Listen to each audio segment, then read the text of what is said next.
Hello, everyone. Thank you so much for tuning in to the Urban Network podcast. I'm Hewitt Pagenstecker, founder of Amygdala Media, and this podcast coincides with a monthly networking and referral group that takes place on Zoom.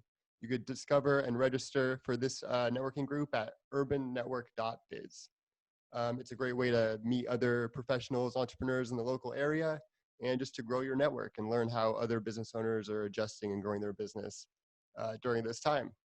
So our guest today is a friend of mine, Marina Martinez-Bateman. She's a equity and communications consultant. Marina, thank you so much for coming on the podcast. How are you doing today? You're welcome. Thanks, Hewitt. Yeah, I'm doing amazing. I don't know when y'all publish this, but we just came off the Thanksgiving holiday. So I just had 4 days of super relaxation and feeling amazing. So Zooming my family. Awesome. Yeah. No, I had a good weekend too. I had dinner with my brother and then had a handful of Zoom happy hours with cousins and friends. It was pretty neat. It was definitely a 2020 Thanksgiving. Yeah. My grandma was like, "How come I can't leave the house? Your father's got me trapped in here and he won't let me go anywhere." She's like, "What's going on out there?" Right? Yeah, I could just see her little face pressed up against the window, like, "Let me out." Yeah, I definitely have some family members that are over it. They're like, "Let's just get together," and I'm like, "I'm just gonna play it safe for this one." And I was telling my grandma, we're keeping you safe. And she goes, "Oh, my grandma's so weird." She's like, "Oh, we're not like that." And I was like, what do you mean like that? What kind of person? We're not the kind of people that get COVID. And I was like, one, grandma, have you met us? Because we kind of are like that. And B, that's not how that works. The kind of people who get COVID are the kind of people who go and get into contagious situations. She's like, "Oh, I just want to go to church." And I was like, church is where you're going to get it, man. Yeah. Um, so how has COVID affected you this year? Would you say as a business owner and freelancer? I mean, I have made less money this year than I have made any year since I was 13 years old. Wow. That's a lot to live with. I mean, obviously I'm in a better situation. I have some wealth accumulated over the years. It's a way different scene than when I was 13, which is when I first started working. And I didn't have a lot of security and didn't have, for example, a partner who has a full-time job and can help support. So it was really difficult. It was more difficult emotionally than other things. Financially, our life changed, but not significantly. Habitually, habit-wise, our life changed a lot, but mostly for the positive. Not having to commute, I'm a night owl. I'm a natural night person. And so not having to wake up early for a job and then feel just crappy until noon and then try to get everything produced between noon and 5 I don't have to do that anymore, which is really nice. And I can wake up when my body feels like it's time to wake up. I can eat meals that I cook at my house with fresh ingredients. I'm spending a lot more time in my house, which is just, I love my house so much. And I always, missed it when I had to work all these hours and be out of it all the time. And then, just being able to listen to my body, get up, take a walk when I feel like it and not have to explain myself to anyone is really nice. Yeah. Being able to follow those natural rhythms and work when I feel like I need to work and then relax when I feel like I need to relax. Obviously the isolation is really hard on me. I'm an extrovert. So that's a thing that's been very difficult, but I do a lot of Zooms. I started letter writing with my friends. Lots of texting and calling, a lot more communication with the people that I love than I've probably ever done because of the isolation. Definitely. I experienced that too. I've started numerous happy hours and Zoom calls with friends. And now I'm seeing friends that I've just reconnected with since college and high school on a multiple times a month basis when, earlier we wouldn't communicate, more than a couple of times within a month period or a couple month period. Yeah, yeah. So And that's I really want like to, physical before we, distance that much. sorry, Sorry. before we get too far into this, I really want to dive in a little bit to what you do. I am curious, how would you define, or what do you think it means to be a equity and communications consultant? So what I do is really kind of second stage in a person's or an organization's equity plan. So there's a lot of people out there who do equity 101. They come in, they talk to you about your structure, they talk to you about your practices, your policies. They help you sort of figure out what page you need to be on to be and do equitable work. Then after that, you've got this new structure, you're working on these new policies, you have a new hiring practice, you have a new, etc. What that means is that you're going to have to redo a lot of your communications. The way you talk about the work you did before is a part of a structure that was less equitable. So once you have those initial, consultants come in and help you with your equity plan, then after that, people like me come in and I help you with your communications as it relates to this new equitable structure. And is that like racial and like gender equity too? Yeah, Mainly? racial equity, gender equity, disability, advocacy. One of the things that I think is the most damaging mythology about equity is that there's all these different buckets, right? We have like the disability bucket and the gender bucket and the, LGBTQ bucket and the racial bucket, and that we can only pick one of these to have it be in our budget byline. And the truth is that when we address all of these intersections, what we create in an equitable space is a space that's easier to use for everyone, not just people who are experiencing marginalization, but people who are cis, male, straight, they're neurotypical, they're not disabled. Like all of these things come together to make a space that everyone can be like, oh, wow, this feels really good to be in here. And I do good work here because I'm supported in all of my identities, So let's say there's like a business owner that, thinks they are doing okay, or they think they're like fair, they're running their business, but, they don't have like a plan that's like, or a structure processes that's directly related to equity. What do you think are some of the like first initial steps in attempting or in starting the process of making your business a more equitable organization? I think this is going to be an opinion that not every equity consultant shares, but my state or my offering there for the business owner who doesn't have a plan, who really wants to be equitable, but who maybe doesn't know what they're supposed to do, they don't want to mess it up, and also maybe they don't have a big enough budget to hire a consultant right now, but that's definitely in their future plans, is I would say, especially if you're a small business owner, look at yourself and ask yourself what you need to do your best work. Because chances are, whatever you were taught in terms of 9 to 5, hustle, nose to the grindstone, making sacrifices for the future of the business, a lot of that is probably actually not going to be equitable. It's not going to be taking care of you, nurturing you. Ask yourself what feeds you outside of work. Most of us who own a business, we own a business because we love it. On some level, we love it and we love doing it. And also, we're not just business owners. There's so much more to all of us than just being a business owner, and we have to nurture that too and figure out how to be a whole person at our business. And then you can use that learning, that experiment that you ran on yourself, you can use that to apply to your future business growth. Because equity isn't necessarily about racial justice or disability justice or LGBTQ justice. It is about treating people and giving people all of the access that they need to get into this space. If we were a different culture and we had a different set of prejudices, we would still be talking about equity. Today, it would just be different subgroups that we were highlighting. Great. And I also think that, you getting into, don't only be focusing on grinding, on do whatever it takes on this like hustle life. It kind of feeds into like living like a healthy, balanced life as like an entrepreneur. Yeah. That's something that I definitely struggle with. You know, I have a lot of people who tell me that, you know, maybe I should take more days off, right? But for me, I just feel comfortable working, you know, most days, you know, and that maybe that's like pressure and like goals, you know, that I have that might be a big influence on that.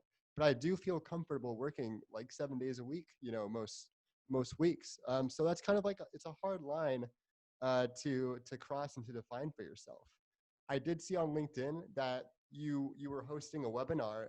Correct me if I'm wrong, but it's a toxic productivity webinar. Is that what it was called? Yeah. It's called, the next one is called Confronting Toxic Productivity.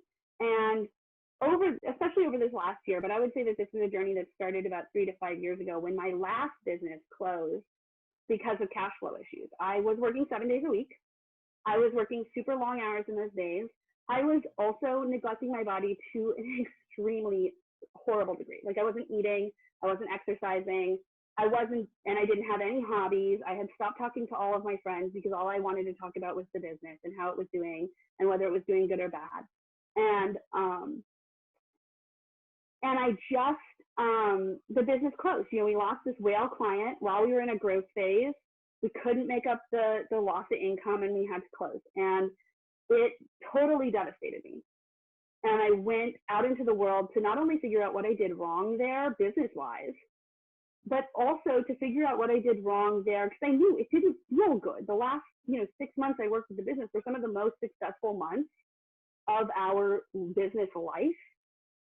And it wasn't fulfilling me like it did before. You know, it used to be I had no problem working 7 days, working long hours, etc., because it was feeding me, because I loved it.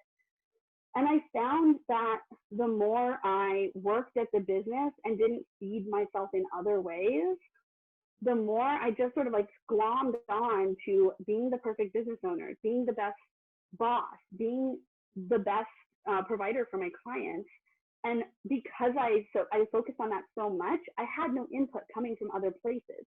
I had no other source of sort of like nutrients. It was like I was trying to bloom in a closet. You know, I didn't have the things that I needed and that I find now make me a creative, innovative, smart person, a communicator who's patient and who is good at strategy. All of those things that were making me good and setting me apart from my competition were withering because I didn't feed myself as a whole person. I was just taking and taking and taking from the same well and never refilling it. So that whole practice, that whole thing, I've started to call toxic productivity.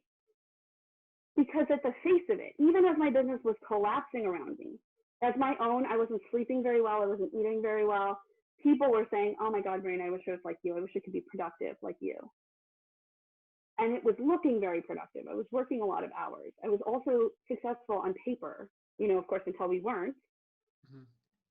And it wasn't really what I wanted. So what do you think are like some of the big giveaways of like, or like when do you think productivity becomes toxic, I should say? It's a line, I think it's like anything. And I think because of how we are in this country, our culture is very focused on work. We identify as, people in the United States, we identify very heavily with our jobs. And that gives us a sense of worth. You have too many video games. How do you know when you're drinking too much? How do you know when you're running too much? How do you know when your diet's too extreme? All of these things. When when you're sort of sitting there and you're like, oh, wow, I'm not happy, but yet I feel compelled to do this anyway. This isn't making me happy. This pace of work is not fulfilling me. And yet I feel compelled to do it anyway. And then I do it anyway, despite what I really want inside of myself. There's this voice inside of me that's like, I don't want to be here anymore. I don't want to be working at 2 o'clock in the morning anymore. I want to be asleep in my bed, or watching a movie or drawing or writing. Like I want to be doing something else with my life occasionally. And that's when it clicks in. Sometimes I talk to people about their body functions, how it feels. We all have that experience of we're working and we have to pee, but it's just like really into this. And so we just keep working until we're like, okay, got it. I'm literally running. But sometimes I think to me, the thing is, are you doing that because your passion has come alive and you're just so in the zone? Or are you doing that because you're checking boring, shitty emails that don't actually do anything to further your personal or professional goals, but you feel compelled to do that? You feel that somehow you need to stay at this desk, despite the fact that you have other obvious needs, like hunger, thirst, a need to move, the need to use the bathroom, like things that are really basic that we should put before work. Socializing, like seeing your family, sometimes exercise. Exactly. Yeah. All the things you need to be a real human. Yeah. It's, I remember when I was like first starting out, I would definitely have these, when I was working 2 jobs at the same time, making my side hustle my main thing, I'd be working until like midnight, 1, 2 a.m., and sometimes those days would add up and they would be like back to back. And then I would end up like crashing or like taking a Thursday off. And I think there's a good balance. Like when you don't let your productivity be toxic, when you don't overwork yourself, you could actually end up being more productive while you are getting those other things in that you need. You are talking to your friends and family. You are getting exercise and eating well. So I feel like there's like a really good sweet spot there where if you actually take it easier on yourself, it'll show through your work. Yeah, I think one of the things that I never was told when I first started my business, and I don't know, maybe I was told it, but I definitely wasn't listening to people who talk like this. I wish someone had imparted to me in a way that I could hear it. I wish that someone had told me that my body was my instrument. My body is the tool that I run this business off of. I am the only full-time person here. So if I crash, that's a day that we don't work. Like that's a day that money doesn't come in. So it doesn't matter if I could work until 1 or 2 or 3 in the morning, 3 days or 4 days in a row. At a certain point, I'm going to crash. And then what not only happens is I'm out of commission when I could be in commission, right, doing work. Mm-hmm. I'm losing money, which is not cool. Then also my product is inconsistent because anyone who relied on me to be there on that random Thursday, I'm not going to be there for them. Yep. So now here I have this thing where I'm like, good product, bad product, good product, bad product. And I'm feeling guilty about it because I know I can do better.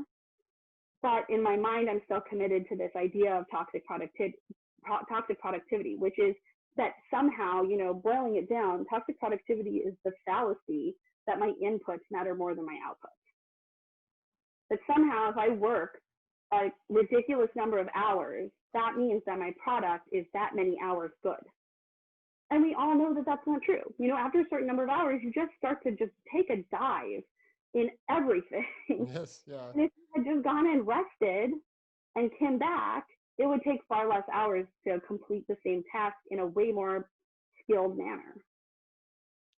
Yeah, I've definitely dragged myself to like urban office or my desk at home. And I'm just like, sit down in this chair until you get this video done, until you get this like blog done or website, and don't stop until it's finished. And I'm exhausted. And I end up working on it for a couple hours. Maybe I get distracted on my phone like a lot during that time and then end up falling asleep, too late. And the truth is, it's like if I just like revisited that in the morning, just bright-eyed and bushy-tailed, I could probably get that done in like a lot less time. Yeah, one of the techniques that I personally use when I because I truly love working. I get a lot of joy from it. It feeds me. So it is actually hard for me to say, okay, you quit working in an hour. That's one of the hardest things to do for me. I'm almost always good at I could quit watching TV at 2 p.m. if I feel like it. It doesn't matter if it's a cliffhanger, I'll just turn it off. I've quit various other things. I quit smoking when I was younger. And that was difficult, but I did it. I can quit a lot of things, but when it comes to working, it is just really hard to throw myself away because it gives me that good serotonin that I love. And so I get really into it. And I will sometimes say to myself, okay, you're going to sit down at your desk and you're going to finish this blog post or whatever. And you're not going to stop until you're done. And then my sort of like planning and strategy brain will come in and be like, how about this instead? What if we sit down, we do an hour on the blog post, whatever we produce in that hour, even if it is absolutely nothing but staring into space, is what we consider our finished product for today. And then we come back in the morning and we do another hour in the morning. I think you so might then. Oh, sorry. Okay. You froze on my computer for a little bit. Yeah. But I was able to hear most of that. Okay, so you're having another webinar coming up. I know I missed the first one, but how could people register to join your next webinar? Yeah. So let me navigate to that page where I can be really clear. I'll also make sure that a link to, if you have a landing page for this, is in the description below on YouTube. Excellent. Yeah. So all you have to do is go to marinaforhire.com. That's all spelled out, all one word, all lowercase, /workshop. And you can see Confronting Toxic Productivity is the top entry. And it is on January 28th at 5:30 p.m. Pacific time. That's the next workshop.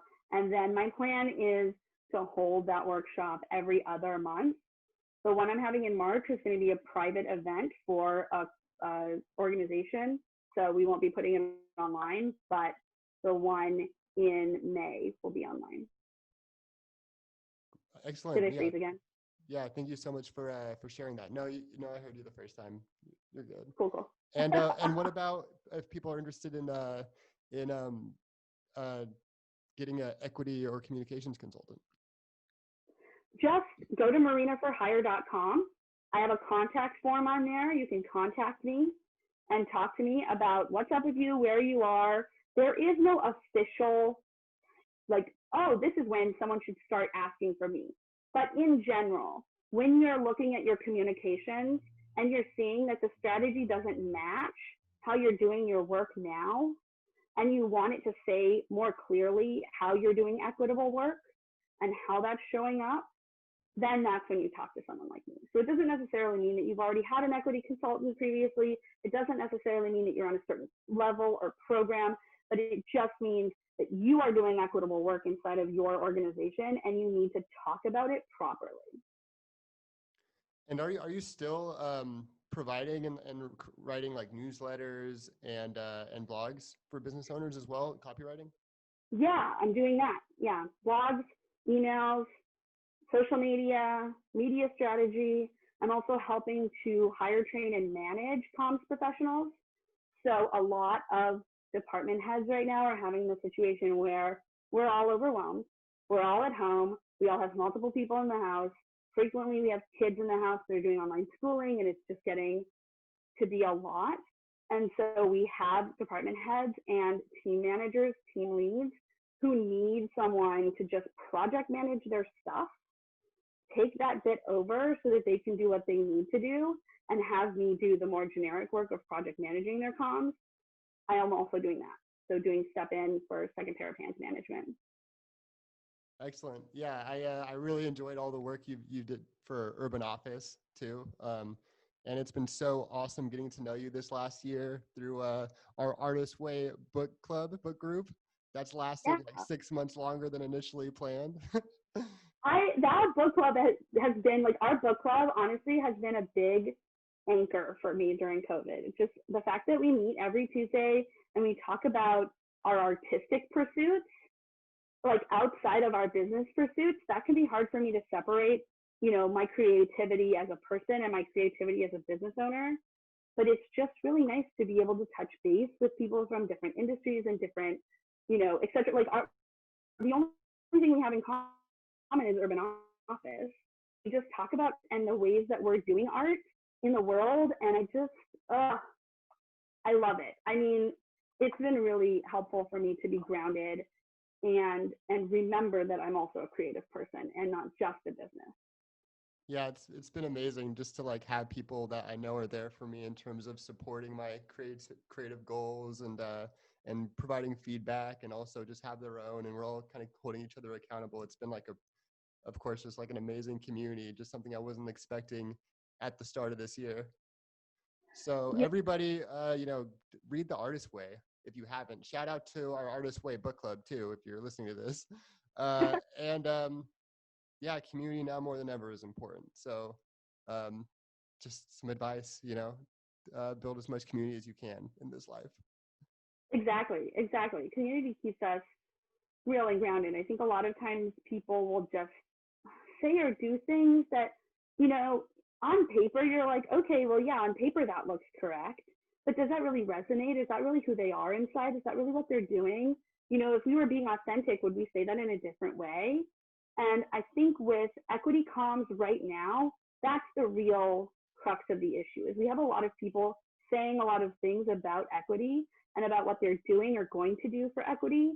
And sometimes that's a really amazing example of honesty, transparency, vulnerability in the marketplace. And then sometimes it's like, oh, you just copied this from someone else and pasted it on your social media. And that second one is it doesn't serve any of us. It doesn't tell the truth. It doesn't talk like honestly about where we are as business owners with equity. And it doesn't give us places to grow into. That's the thing for me with equity is that there's no black and white, there's no right and wrong. There are things that are obviously over a line.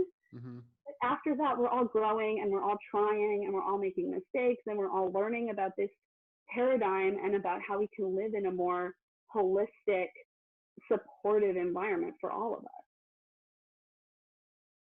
Great. I think you'd be like a really amazing equity consultant for any business owner to take on. Thank you. So, and I appreciate you coming on this podcast today. I think this is about our time, but it was such a pleasure talking with you outside the book club. And, you know, it was just like an amazing conversation that I think a lot of people could take away from. Thank you. Okay, that's it for Urban Network Podcast episode 6. Remember to check out urbannetwork.biz if you're interested in a local networking and referral group.